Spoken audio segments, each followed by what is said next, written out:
Look out! All right, Kramer.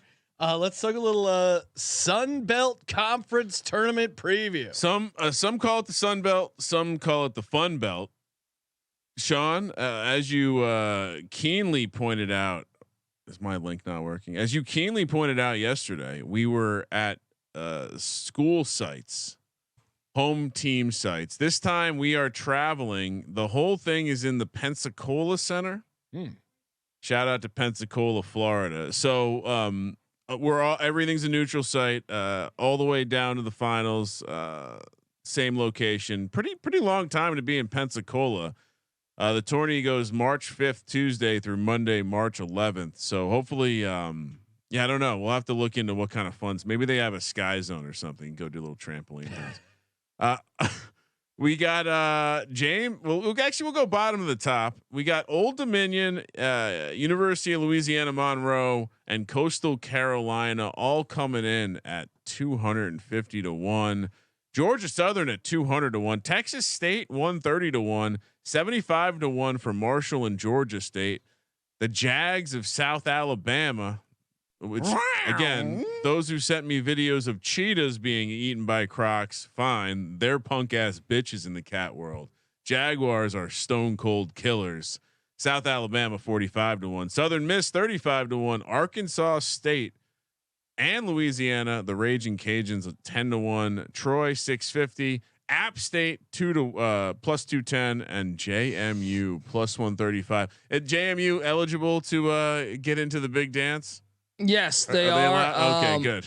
And this is a team that has the best record in the nation. However, they did not win the Sun Belt regular season. That was Appalachian State who swept JMU.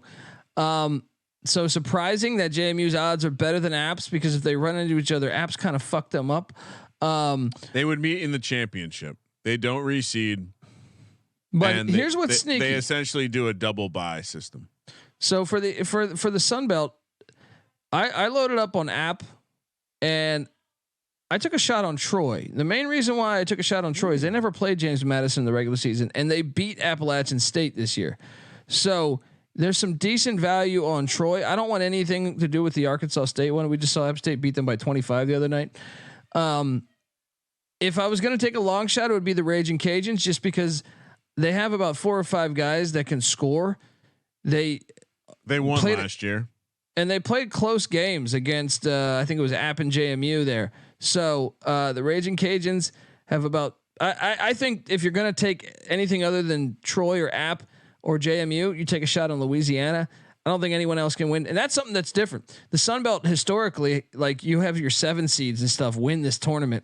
I actually think there's a big gap this year between your top 2 or 3 teams and everybody else. So, what about hear me out, Colby? A little bit of game theory here. What about a little sprinkle on Southern Miss? If you look at their path, let's say they do. I like your play of Troy, and I agree. I'm not getting James Madison, especially considering the price. I think it's closer to a coin flip. Why not take App State there, especially because they've done well head to head. But Southern Miss at 35 to 1. If they beat the winner of Texas State Old Dominion, then they would be playing Troy, so they would be able to avoid JMU or App State until they get into the essentially the semifinals. Kind of a nice path there for a team that's 35 to 1. How say you?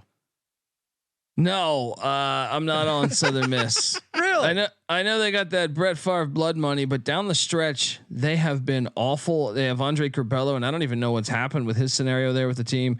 But also their head coach Jay Ladner had a heart attack. So tragic magic situation potentially, but I just have been out on this team really for the past month. I'll just do App State and Troy. I'm not playing JMU at plus 135. JMU has won 10 straight, which is the second longest win streak in the country. And App State has won 7 straight, which is tied for the 8th most in the country. It is hard to look. I mean, and to your point, Sean, you probably should look at the bracket if you are looking to take long shots. I don't know. In one of these types of brackets, I would be maybe looking to load up on one side. And I think you play that. You play it two ways. You either load up on one side, so your long shots are essentially mini hedges against your favorite.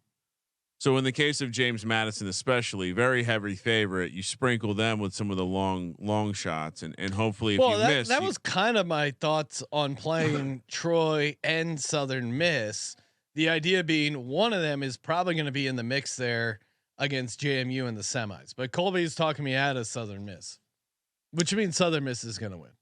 Why aren't you playing James Madison, Colby? Other than the fact that the price is just the price, really. I mean, look, I do think App State's better than them too. I mean, they've proven it twice. They won at JMU, but yeah, I mean, hard to beat a team 3 times, Sean. It's true, unless you're the Eagles versus the Giants. And to me, I think 2022 NFL season. I think Troy can beat JMU. I'm not saying they will, but I think they're capable of doing it. They didn't play in the regular season.